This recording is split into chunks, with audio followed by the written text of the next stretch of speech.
এপ্রিলের শুরু থেকে যতই দিন গেছে তাপপ্রবাহ ততই বেড়েছে। তবে গত এক সপ্তাহে তাপপ্রবাহ তীব্র রূপ নিয়েছে। এর মধ্যে শুক্রবার ২৬ এপ্রিল তাপমাত্রা এতটাই বেড়েছে যে সেটি গত ৭৬ বছরের রেকর্ড ভেঙেছে। এমন পরিস্থিতিতে বৃষ্টির জন্য অপেক্ষা করছেন দেশবাসী। এ বিষয়ে শুক্রবার আবহাওয়াবিদ মোহাম্মদ ওমর ফারুক জানান, ভিশন এসি নিয়ে এলো মানিব্যাগ গ্যারান্টি অফার। ১ মাস ব্যবহার করে সন্তুষ্ট না হলে সম্পূর্ণ টাকা ফেরত। বছরে তাপপ্রবাহের দিনের রেকর্ড ভেঙেছে। অন্যান্য বছর যদি তাপপ্রবাহের কথা বলি, সেক্ষেত্রে কিন্তু এত লম্বা সময় কিন্তু আমাদের তাপপ্রবাহ ছিল না, অর্থাৎ সারা দেশব্যাপী এবং একটা দীর্ঘ সময়, যেটা বলতে গেলে প্রায় ৭৫ বছর পর কিন্তু এরকম এই লম্বা সময় আমাদের এই তাপপ্রবাহের অবস্থাটা এটা বিরাজ করছে, যেটা কোথাও কোথাও সিভিয়ার থেকে অতি সিভিয়ার পর্যন্ত তাপপ্রবাহ যেটা বিরাজ করছে, সেটা কিন্তু অনেক লম্বা সময় ধরে চলছে এই বছর। গত ৭৬ বছরের ইতিহাসে এবারই প্রথম দীর্ঘ সময় ধরে তাপপ্রবাহ বইছে বাংলাদেশে, অর্থাৎ ১৯৪৮ সাল থেকে চলতি বছর পর্যন্ত সবচেয়ে বেশি তাপপ্রবাহ হয়েছে এবারের এপ্রিল মাসে।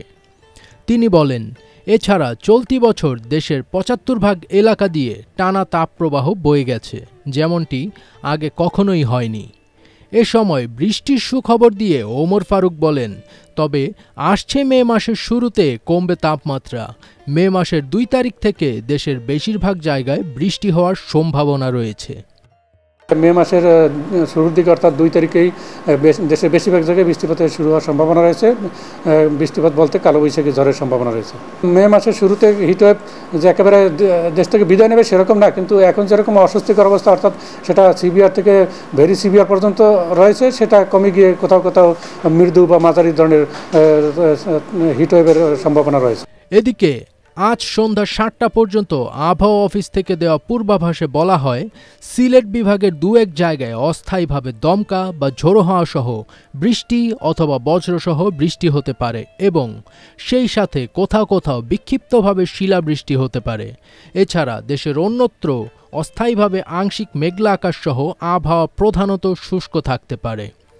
এছাড়া রাজশাহী, চুয়াডাঙ্গা ও পাবনা জেলাসমূহের ওপর দিয়ে অতি তীব্র তাপপ্রবাহ এবং টাঙ্গাইল, বগুড়া, বাগেরহাট, যশোর ও কুষ্টিয়া জেলাসমূহের ওপর দিয়ে তীব্র তাপপ্রবাহ বয়ে যাচ্ছে। মৌলভীবাজার, রাঙামাটি, চাঁদপুর, নোয়াখালী, ফেনী ও বান্দরবান জেলাসহ রংপুর, ময়মনসিংহ ও বরিশাল বিভাগসহ ঢাকা, রাজশাহী ও খুলনা বিভাগের অবশিষ্টাংশের ওপর দিয়ে মৃদু থেকে মাঝারি ধরনের তাপপ্রবাহ বয়ে যাচ্ছে এবং তা অব্যাহত থাকতে পারে। পাশাপাশি সারা দেশে দিন এবং রাতের তাপমাত্রা প্রায় অপরিবর্তিত থাকতে পারে। জলীয় বাষ্পের আধিক্যের কারণে অস্বস্তিভাব বিরাজমান থাকতে পারে। তবে বর্ধিত ৫ দিনের পূর্বাভাসে বলা হয়েছে, এ সময়ের শেষের দিকে দেশের উত্তর পূর্বাঞ্চল ও দক্ষিণ পূর্বাঞ্চলে বৃষ্টিপাতের প্রবণতা বৃদ্ধি পেতে পারে। ফজবির তাজ, এটিএন বাংলা।